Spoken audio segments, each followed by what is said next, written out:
In this video, we're going to continue thinking about what happens when we combine functions, especially with application problems. The context will be just a little bit different this time.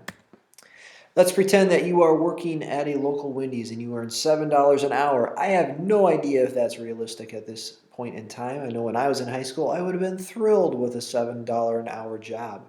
But you do need to pay some taxes. Let's pretend that you pay 10% of your check to taxes.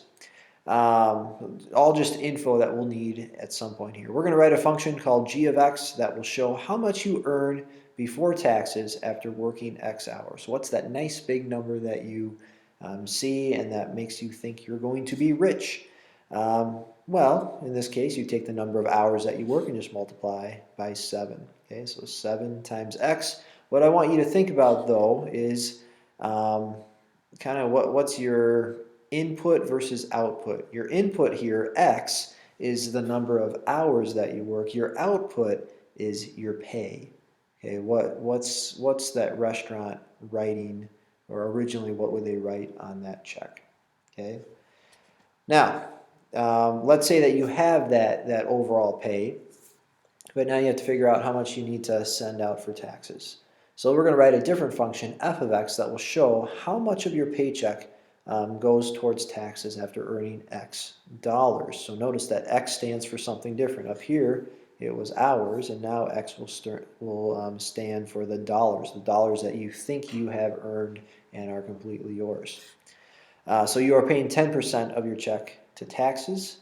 So x is your whole amount, and you're going to take 10%.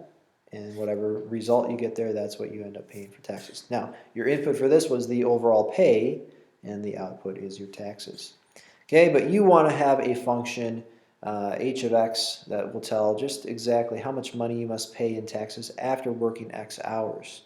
So you want your input to be hours, and you want to know output as taxes.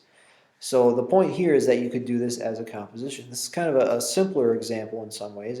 You probably could think through this in other ways as well.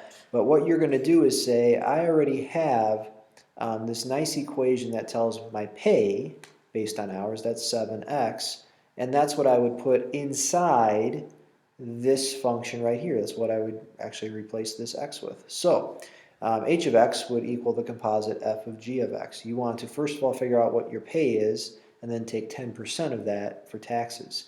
So I know it kind of looks like multiplication, but this function, 7x, is actually going inside in the x of function f. And then as we simplify it, in this case as we simplify it, it ends up being multiplication. But there are many more complicated examples where you'd have to do some other types of algebra to simplify. Again, a final point here is now your input is hours. It's the original input right there.